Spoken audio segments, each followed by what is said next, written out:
Hey everyone, welcome to Journey with Josiah. I'm joining you today from the Chennai airport in the southern Indian state of Tamil Nadu. This morning I'll be taking you along with me to review a flight up to Delhi on board IndiGo. After a very strict security screening, but also a pretty nice experience in the modern terminal at Chennai, we made our way to our aircraft. A young 3-year-old Airbus A321neo delivered new to IndiGo in April of 2021. IndiGo is the second largest operator of this aircraft in the world, with 144 in their fleet as of date and a whopping 577 on order from Airbus. If you're unfamiliar with IndiGo, you're like me when I booked this flight for the purpose of seeing how they differ from my recent Air India flight in the opposite direction. I'd like to start my review by presenting the airline's baggage policy. Despite being low cost, the airline is different from a Ryanair in Europe or a Spirit in America. The cheapest fare surprisingly includes a checked bag, albeit only 15 kilos or 33 pounds. You'll also get a carry-on bag and a personal item. In the cabin, IndiGo has stuffed 222 economy class seats in a standard 3-3 configuration. Passengers seated in the rear half of the plane were able to board in the back. The first and exit rows of the plane are sold as XL seats for an extra cost.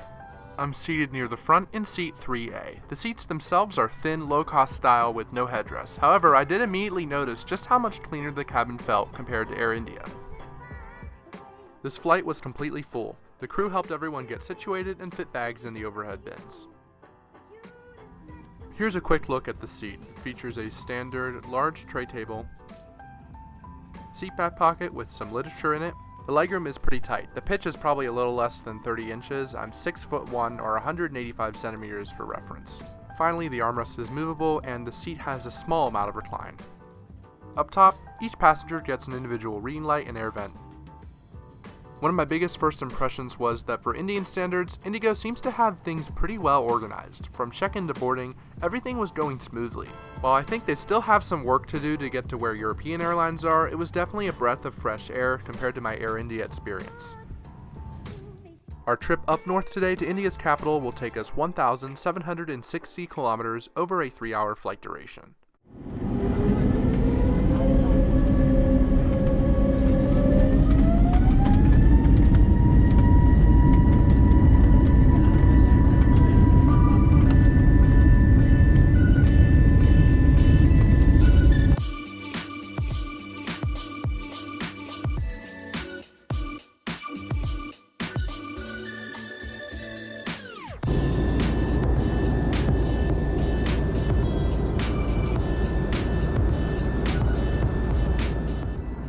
First order of business was checking out the snack options. As a low-cost carrier, IndiGo does not offer anything complimentary.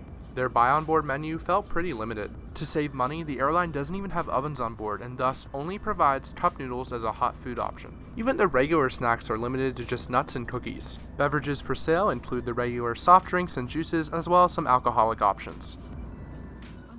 The one thing that did feel a little unorganized was the service. The cart pretty much just chilled in the first few rows of the cabin the entire time while the crew ran up and down the aisles to serve passengers. I went with some cashews and Coca-Cola for 200 rupees, about $2.50. It's also worth noting that you can pre-order wraps and sandwiches while you're booking the flight. IndiGo does not have in-flight entertainment and Wi-Fi, unlike select Air India flights. I used my time reading the in-flight magazine and checking out IndiGo's impressive domestic network, the most expansive in India. Let me briefly go over my complete thoughts on IndiGo for you to wrap up this review. I'll start with the positives. First, IndiGo demonstrated more efficiency than I was expecting. Indian aviation is known to struggle with this, so I was pleasantly surprised to see that IndiGo had generally a well-oiled machine. The airline has the best on-time performance in India, and it showed on this flight. Second, I felt that the cleanliness was also acceptable on this aircraft. The windows were clean and the seats were free of crumbs and dirt. If IndiGo wants to keep ahead of their competitors, my biggest recommendation for them would be to keep this up. Finally, IndiGo offers an expansive domestic network. With the largest in India, you can pretty much get from anywhere to anywhere within the country on them, making them a good choice for connecting passengers. Now I'll move on to a few negatives. First, the snack options were too limited. I'm happy that the airline had some things for sale, but it was the bare minimum. For an airline that regularly operates flights upwards of 3 hours, it's not unreasonable to expect to have more hot meals, snack, and drink options. Second, entertainment is non-existent. This is generally to be expected from a low-cost carrier, so I wasn't upset or anything. It's just worth noting that IndiGo is lacking behind on this. However, I read that they are exploring Wi-Fi availability in the future. For now though, plan on bringing your own entertainment. Also prepare to bring along a power bank to charge your devices. There are no outlets or USB ports to be found at the seat. With those out of the way, I think I need to address the main question that's on most people's mind when they are considering flying with IndiGo. Should I choose Air India or IndiGo? Well, on this route, they actually have almost the exact same fare price, so it's a tough decision from the surface. I will say that Air India is not without its pros. Unlike IndiGo, Air India has in-flight entertainment, Wi-Fi, and power outlets or USB ports on select flights. They also offer complimentary meals, which I thought were generally good quality. However, my personal preference is IndiGo. The cleanliness on Air India was rough.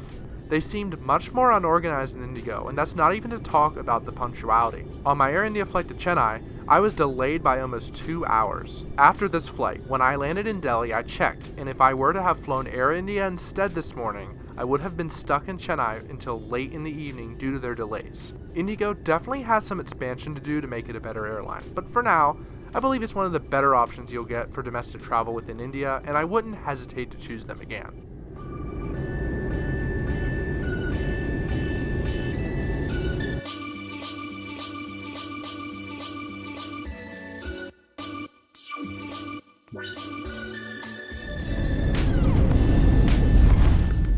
And here we are, arriving on time into Delhi.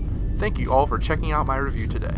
It is my hope that it provides you with a good sense of what it's like to fly with IndiGo and helped you with your own travel decisions. If you have any questions or feedback, please feel free to drop them in the comments and I'll try to get back to you in a timely manner. That's all from me for today. Until next time, take care, God bless, and keep flying. Ladies and gentlemen, we have arrived in Delhi and Terminal 1. If your connecting flight is from another terminal, please follow the signage for further assistance. Approach our ground team. Travel time between terminals is approximately 20 minutes. We request you to close the window shades and open the air vents after the doors open. It is simply wonderful to give you yet